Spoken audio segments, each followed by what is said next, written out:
ದಲ್ಲಿ ಬಂದಿರತಕ್ಕಂತ ಒಂದು 3 ಅತಿ ಮುಖ್ಯವಾಗಿರತಕ್ಕಂತ ಪ್ರಬಂಧಗಳನ್ನು ನೋಡೋಣ. ಸೊ ರಾಷ್ಟ್ರೀಯ ಹಬ್ಬಗಳು, ಜಾಗತಿಕ ತಾಪಮಾನ ಮತ್ತು ಪರಿಸರ ಮಾಲಿನ್ಯ. ಸೊ ಪರೀಕ್ಷಾ ದೃಷ್ಟಿಯಿಂದ ತುಂಬಾ ಮೋಸ್ಟ್ ಇಂಪಾರ್ಟೆಂಟ್ ಆಗಿರ್ತಕ್ಕಂಥ ಪ್ರಬಂಧಗಳು. ಸೊ ಇದೇ ತನಗಿರ್ತಕ್ಕಂಥ 8ನೇ ತರಗತಿಯ ಎಲ್ಲ ವಿಷಯಗಳಲ್ಲಿ ಕೂಡ ಪಾಠದ ಪ್ರಶ್ನೋತ್ತರಗಳನ್ನ, ನೋಟ್ಸ್ಗಳನ್ನ, ಕ್ವಶನ್ ಪೇಪರ್ ಮತ್ತು ಕೀ ಆನ್ಸರ್ಗಳನ್ನ ಪೋಸ್ಟ್ ಮಾಡ್ತಾನೆ ಇದ್ದೀವಿ.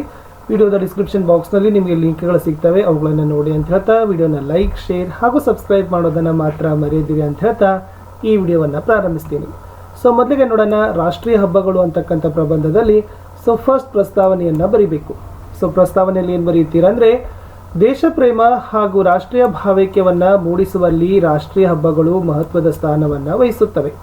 ರಾಷ್ಟ್ರೀಯ ಹಬ್ಬಗಳು ರಾಷ್ಟ್ರದ ಜನರಲ್ಲಿರುವ ಜಾತಿ, ಮತ, ವರ್ಣ, ಧರ್ಮ, ಭಾಷೆ, ಪ್ರಾಂತ್ಯ ಭೇದ ಭಾವಗಳನ್ನು ಹೋಗಲಾಡಿಸಿ ನಾವೆಲ್ಲರೂ ಒಂದೇ ಎಂಬ ರಾಷ್ಟ್ರೀಯ ಭಾವೈಕ್ಯವನ್ನು ಮೂಡಿಸುತ್ತವೆ.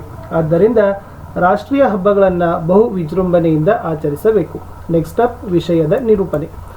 ನಮ್ಮ ಭಾರತ ದೇಶದಲ್ಲಿ ಆಗಸ್ಟ್ 15ರ ಸ್ವಾತಂತ್ರ್ಯೋತ್ಸವ, ಜನವರಿ 26ರ ಗಣರಾಜ್ಯೋತ್ಸವ, ಅಕ್ಟೋಬರ್ 2ರ ಮಹಾತ್ಮ ಗಾಂಧಿ ಜಯಂತಿ ಮೊದಲಾದ ದಿನಗಳನ್ನು ರಾಷ್ಟ್ರೀಯ ಹಬ್ಬಗಳು ಎಂದು ಆಚರಿಸಲಾಗುತ್ತದೆ. ರಾಷ್ಟ್ರದಲ್ಲಿ ವಾಸಿಸುವ ಜನರೆಲ್ಲರೂ ಒಗ್ಗೂಡಿ ಆಚರಿಸಬೇಕಾದ ಹಬ್ಬದ ದಿನಗಳಿವು. ನಮ್ಮ ದೇಶದ ಸ್ವಾತಂತ್ರ್ಯಕ್ಕಾಗಿ, ರಕ್ಷಣೆಗಾಗಿ, ಏಳಿಗೆಗಾಗಿ ದುಡಿದ ಮಹನೀಯರುಗಳನ್ನು ಸ್ಮರಿಸುವ ದಿನಗಳಿವು. ನಮ್ಮ ಹಿರಿಯರ ತ್ಯಾಗ, ಬಲಿದಾನಗಳ ಮಹತ್ವವನ್ನು ಅರಿಯುವ ದಿನಗಳಿವು. ಮುಂದಿನ ಜನಾಂಗಕ್ಕೆ ನಮ್ಮ ದೇಶದ ಸಮಗ್ರತೆ ಮತ್ತು ಏಕತೆಯನ್ನು ಕಾಪಾಡುವಂತೆ ದೀಕ್ಷೆ ಕೊಡುವ ದಿನಗಳಿವು. ರಾಷ್ಟ್ರಭಕ್ತರ ಜೀವನ ಸಾಧನೆಗಳನ್ನು ಮಕ್ಕಳಿಗೆ ತಿಳಿಸಿ ಹೇಳುವ ದಿನಗಳಿವು. ನಮ್ಮ ದೇಶವನ್ನು ಸಂರಕ್ಷಣೆ ಮಾಡುವ ವೀರ ಸೈನಿಕರಿಗೆ ಗೌರವ ಸೂಚಿಸುವ ದಿನಗಳಿವು. ಪ್ರತಿಯೊಬ್ಬ ಭಾರತೀಯನು ಸಂಭ್ರಮದಿಂದ ಭಾಗವಹಿಸಿ ತನ್ನ ದೇಶಪ್ರೇಮವನ್ನು ಜಗತ್ತಿಗೆ ಸಾರುವ ಸುದಿನಗಳಿವು. ರಾಷ್ಟ್ರೀಯ ಹಬ್ಬಗಳು ಶಾಲಾ, ಕಾಲೇಜು, ಸರ್ಕಾರಿ ಕಚೇರಿಗಳಲ್ಲಿ ಮಾತ್ರ ಆಚರಿಸುವ ಹಬ್ಬಗಳಾಗಬಾರದು. ಪ್ರತಿ ಮನೆ, ಗ್ರಾಮ, ಪಟ್ಟಣ, ನಗರಗಳಲ್ಲಿ ಜಾತಿ, ಮತ, ವರ್ಣ, ಧರ್ಮ, ಭಾಷೆ, ಪ್ರಾಂತ್ಯಗಳ ಭೇದ ಭಾವಗಳಿಲ್ಲದೆ ಆಚರಿಸುವ ಪ್ರಮುಖ ಹಬ್ಬವಾಗಬೇಕು. ಆಗ ಮಾತ್ರ ನಾವೆಲ್ಲರೂ ಒಂದೇ ಎಂಬ ರಾಷ್ಟ್ರೀಯ ಭಾವೈಕ್ಯೆಯು ಮೂಡಲು ಸಾಧ್ಯವಾಗುತ್ತದೆ. ಉಪಸಂಹಾರ. ನಾವೆಲ್ಲರೂ ಒಂದೆಡೆ ಸೇರಿ ಪರಸ್ಪರ ಶುಭಾಶಯಗಳನ್ನು ವಿನಿಮಯ ಮಾಡಿಕೊಳ್ಳಬೇಕು. ಪ್ರತಿಯೊಬ್ಬರ ಮನೆ ಮನಗಳಲ್ಲೂ ಹಬ್ಬದ ಸಂಭ್ರಮವಿರಬೇಕು. ನಾವು ಆಚರಿಸುತ್ತಿರುವ ದಿನಗಳ ಮಹತ್ವದ ಬಗ್ಗೆ ಎಲ್ಲರಿಗೂ ಅರಿವು ಮೂಡಿಸಬೇಕು. ನಮ್ಮ ದೇಶದ ಸ್ವತಂತ್ರ ಸೇನಾನಿಗಳ ಬಗ್ಗೆ ಅಭಿಮಾನ ಮೂಡುವಂಥ ಕಾರ್ಯಕ್ರಮಗಳನ್ನು ಹಮ್ಮಿಕೊಳ್ಳಬೇಕು. ಪ್ರತಿ ಮನೆ, ಗ್ರಾಮ, ಪಟ್ಟಣ, ನಗರಗಳಲ್ಲಿ ಇದು ನಮ್ಮ ಹಬ್ಬವೆಂಬ ಸಂಭ್ರಮವಿರಬೇಕು ಎಂಬುದು ನನ್ನ ಅಭಿಪ್ರಾಯವಾಗಿದೆ ಅಂತ ಉಪಸಂಹಾರದಲ್ಲಿ ಬರೆದ್ರೆ 4ಕ್ಕೆ ಅಥವಾ 5 ಅಂಕದ ಪ್ರಶ್ನೆಗಳಲ್ಲಿ ಇದಕ್ಕೆ ಖಂಡಿತವಾಗಿ ಕೊಡ್ತಾರೆ. 2ನೇ ಪ್ರಬಂಧ ಜಾಗತಿಕ ತಾಪಮಾನ. ಪ್ರಸ್ತಾವನೆ. ಜಾಗತಿಕ ತಾಪಮಾನ ಮತ್ತು ಹವಾಮಾನ ಬದಲಾವಣೆ ವಿಶ್ವದ ಸಮಸ್ಯೆಗಳಲ್ಲಿ ಒಂದಾಗಿದೆ. ಇದು ಸಮಸ್ತ ಜಗತ್ತಿನ ಮಾನವ ಮತ್ತು ಪ್ರಾಣಿ ಜಾತಿಯ ಮೇಲೆ ಭಾರೀ ಪರಿಣಾಮ ಬೀರುತ್ತಿದೆ. ಜಾಗತಿಕ ತಾಪಮಾನವು ಹೆಚ್ಚಾಗುತ್ತಿರುವುದು ವೈಜ್ಞಾನಿಕವಾಗಿ ದೃಢಪಡಿಸಿರುವ ಒಂದು ಸತ್ಯ. ಇದರಿಂದ ವಿಶ್ವವು ತೀವ್ರತರವಾದ ಪರಿಸರದ ಈ ಸಮಸ್ಯೆಗಳನ್ನು ಎದುರಿಸುತ್ತಿದೆ. ವಿಷಯದ ನಿರೂಪಣೆ. ಭೂಮಿಯ ವಾತಾವರಣದಲ್ಲಿ ತಾಪಮಾನವು ಕ್ರಮೇಣ ಹೆಚ್ಚಾಗುವ ವಿದ್ಯಮಾನವನ್ನು ಜಾಗತಿಕ ತಾಪಮಾನ ಎನ್ನುವರು. ಜಾಗತಿಕ ತಾಪಮಾನದಿಂದ ಪ್ರಪಂಚದ ಒಟ್ಟಾರೆ ಉಷ್ಣತೆಯು ವೃದ್ಧಿಯಾಗುತ್ತಿದೆ. ವಾಯುಮಂಡಲದಲ್ಲಿನ ಉಷ್ಣತೆಯು ಏರಿಕೆಯಾಗಿ ಹವಾಮಾನದಲ್ಲಿ ಏರುಪೇರು ಉಂಟಾಗುತ್ತಿದೆ. ಜಾಗತಿಕ ತಾಪಮಾನವು ನೈಸರ್ಗಿಕ ಮತ್ತು ಮಾನವ ನಿರ್ಮಿತ ಕಾರಣಗಳಿಂದಾಗಿ ಹೆಚ್ಚಾಗುತ್ತಿದೆ. ವಾತಾವರಣದಲ್ಲಿ ತಾಪಮಾನದ ಏರಿಕೆ ಹಾಗೂ ಹವಾಮಾನ ಬದಲಾವಣೆಗಳಿಂದ ಹಿಮನದಿಗಳ ಕರಗುವಿಕೆಗೆ ಕಾರಣವಾಗುತ್ತಿದೆ. ಇದು ಭೂಮಿಯ ಈಗ ಕೆಲವೇ ಸ್ಥಳಗಳಲ್ಲಿ ಮಾತ್ರ ಕಾಣಬಹುದಾಗಿದೆ. ಆದರೆ ಇದು ಇತರ ಸ್ಥಳಗಳಿಗೆ ಹಬ್ಬಲು ಹೆಚ್ಚು ಸಮಯ ಮೇಲಿನ ಜೀವಿಗಳ ಮೇಲೆ ಗಂಭೀರವಾದ ಪರಿಣಾಮವನ್ನು ಉಂಟುಮಾಡುತ್ತಿದೆ. ಜಾಗತಿಕ ತಾಪಮಾನದ ಪರಿಣಾಮ ಬೇಕಾಗುವುದಿಲ್ಲ. ಹಸಿರು ಮನೆ ಪರಿಣಾಮಗಳ ಹೆಚ್ಚಳವು ಜಾಗತಿಕ ತಾಪಮಾನದ ಏರಿಕೆಗೆ ಕಾರಣವಾಗಿದೆ. ಆದ್ದರಿಂದ ಆಗಾಗ್ಗೆ ಬರ ಮತ್ತು ಪ್ರವಾಹಗಳು ಉಂಟಾಗುತ್ತವೆ.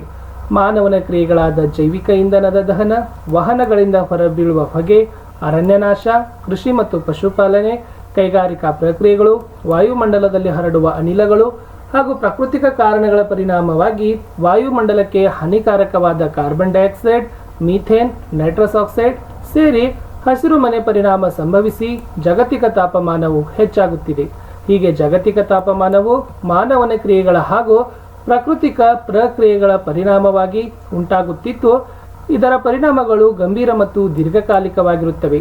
ಈ ಸಮಸ್ಯೆಯನ್ನು ಎದುರಿಸಲು ಮಾನವ ಸಮುದಾಯವು ತಕ್ಷಣ ಮತ್ತು ನಿರಂತರವಾದ ಕ್ರಮಗಳನ್ನು ಕೈಗೊಳ್ಳಬೇಕಾಗಿದೆ ಅಂತ ಬರೀಬೇಕು. ಲಾಸ್ಟ್ ಉಪಸಂಹಾರದಲ್ಲಿ ಬರೀಬೇಕು, ಜಾಗತಿಕ ತಾಪಮಾನದ ಏರಿಕೆಯನ್ನು ತಡೆಗಟ್ಟುವುದು ಮಾನವ ಸಮಾಜದ ಪ್ರಮುಖ ಆದ್ಯತೆಯಾಗಿದೆ. ಆಡಳಿತ ನಡೆಸುವ ಸರ್ಕಾರಗಳು ಮತ್ತು ಜನಸಾಮಾನ್ಯರು ಎಚ್ಚೆತ್ತುಕೊಂಡು ಜೈವಿಕ ಇಂಧನಗಳ ಬದಲು ಪುನರ್ಬಳಕೆಯಾಗುವ ಶಕ್ತಿ ಸಂಪನ್ಮೂಲಗಳನ್ನು ಬಳಸಬೇಕು. ಕಂಡದ್ದೆಲ್ಲ ಕೊಳ್ಳುವ, ಬಳಸಿ ಬೀಸಾಡುವ, ಬೇಡದ್ದನ್ನು ಸಂಗ್ರಹಿಸುವ ಜೀವನ ಶೈಲಿಯನ್ನು ಬಿಡಬೇಕು. ಅರಣ್ಯ ಸಂರಕ್ಷಣೆ ಮಾಡಬೇಕು. ಸಾರಿಗೆ ವ್ಯವಸ್ಥೆಯಲ್ಲಿ ವಿದ್ಯುತ್ ಚಾಲಿತ ವಾಹನಗಳ ಬಳಕೆ, ಹವಾಮಾನದ ಬಗ್ಗೆ ಶಿಕ್ಷಣ ಮತ್ತು ಜಾಗೃತಿಯನ್ನು ಉಂಟು ಮಾಡುವುದರ ಮೂಲಕ ಜಾಗತಿಕ ತಾಪಮಾನವನ್ನು ಕಡಿಮೆ ಮಾಡಬಹುದು ಎಂಬುದು ನನ್ನ ಅಭಿಪ್ರಾಯವಾಗಿದೆ. ಸೊ ಮುಂದಿನ ಪ್ರಬಂಧಕ್ಕೆ ಹೋಗೋಣ. 3ನೇ ಪ್ರಬಂಧ, ಪರಿಸರ ಮಾಲಿನ್ಯ. ಪೀಠಿಕೆಯಲ್ಲಿ ಬರೀಬೇಕು, ನಮ್ಮ ಭೂಮಿ ಹಾಗೂ ಅದರ ಮೇಲಿರುವ ಮರ, ಗಿಡ, ಪಶು ಪಕ್ಷಿ, ನದಿ, ಸಮುದ್ರ, ಗಾಳಿ, ಆಕಾಶ ಈ ಎಲ್ಲವನ್ನ ಪರಿಸರವೆಂದು ಕರೆಯುತ್ತೇವೆ. ಈ ಪರಿಸರದ ಸಹಜ ಸ್ಥಿತಿಗೆ ಅಪಾಯ ಉಂಟು ಮಾಡುವ ಹಾನಿಕಾರಕ ವಸ್ತುಗಳನ್ನು ಸೇರಿಸುವುದರಿಂದ ಪರಿಸರ ಮಾಲಿನ್ಯ ಉಂಟಾಗುತ್ತಿದೆ. ಮನುಷ್ಯ ತನ್ನ ಸ್ವಾರ್ಥಕ್ಕಾಗಿ ಕೈಗೊಂಡ ಕಾರ್ಯಗಳಿಂದ ಪರಿಸರಕ್ಕೆ ಹಾನಿಯುಂಟು ಮಾಡುವ ಮೂಲಕ ಜೀವಿಗಳ ನಾಶಕ್ಕೂ ಸ್ವಯಂ ವಿನಾಶಕ್ಕೂ ಕಾರಣವಾಗುತ್ತಿದ್ದಾನೆ.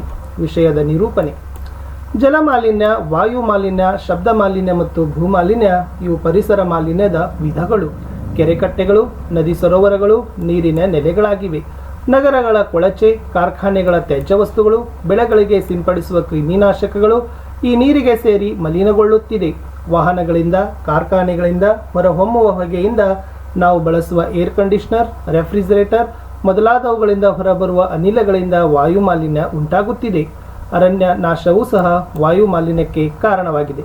ಇದರಿಂದ ತಾಪ ಅಧಿಕವಾಗುತ್ತಿದೆ, ಹಿಮ ಪರ್ವತಗಳು ಕರಗುತ್ತಿವೆ, ಹವಾಮಾನದಲ್ಲಿ ಏರುಪೇರುಗಳಾಗುತ್ತಿವೆ. ವಾಹನಗಳ ಕರ್ಕಶ ಶಬ್ದ, ಸಿಡಿಮದ್ದು, ಕಾರ್ಖಾನೆಗಳ ಸೈರನ್, ಯಂತ್ರಗಳ ಶಬ್ದ, ಧ್ವನಿವರ್ಧಕಗಳು, ವಿಮಾನಗಳ ಹಾರಾಟ, ರೇಡಿಯೋ ಟಿವಿಗಳ ಸದ್ದು ಶಬ್ದ ಮಾಲಿನ್ಯಕ್ಕೆ ಕಾರಣವಾಗಿವೆ. ಪ್ಲಾಸ್ಟಿಕ್ ಹಾಗೂ ತ್ಯಾಜ್ಯ ವಸ್ತುಗಳು, ರಾಸಾಯನಿಕ ಗೊಬ್ಬರಗಳು, ಕೀಟನಾಶಕಗಳಿಂದ ಭೂಮಾಲಿನ್ಯ ಉಂಟಾಗುತ್ತಿದೆ. ಇದರಿಂದ ಮಣ್ಣು ತನ್ನ ಫಲವತ್ತತೆಯನ್ನು ಕಳೆದುಕೊಂಡು ಬಂಜರಾಗುತ್ತಿದೆ. ಉಪಸಂಹಾರ. ಜಲಾಶಯಗಳಿಗೆ ಕೊಳಚೆ ನೀರು ಸೇರದಂತೆ ಎಚ್ಚರಿಕೆ ವಹಿಸಬೇಕು. ಕಾರ್ಖಾನೆಗಳ ತ್ಯಾಜ್ಯವನ್ನು ಶುದ್ಧೀಕರಿಸಿ ನಂತರ ಹೊರಬಿಡಬೇಕು. ನವೀಕರಣಗೊಳ್ಳಬಲ್ಲ ಇಂಧನಗಳನ್ನು ಬಳಸಬೇಕು. ಕಾಡುಗಳನ್ನು ಬೆಳೆಸಬೇಕು. ಅಂತರ್ಜಲದ ಮಟ್ಟವನ್ನು ಹೆಚ್ಚಿಸಬೇಕು. ಈ ಕ್ರಮಗಳನ್ನು ಕೈಗೊಳ್ಳುವುದರಿಂದ ಪರಿಸರವನ್ನು ಉಳಿಸಬಹುದಾಗಿದೆ ಎನ್ನುವುದು ನನ್ನ ಅಭಿಪ್ರಾಯವಾಗಿದೆ. ಇಷ್ಟಿತ್ತು ಸ್ನೇಹಿತರೆ ಈ 3 ಪ್ರಬಂಧಗಳ ಬಗ್ಗೆ ಮಾಹಿತಿ. ಮತ್ತೆ ಸಿಗ್ತೀನಿ ಹೊಸದೊಂದು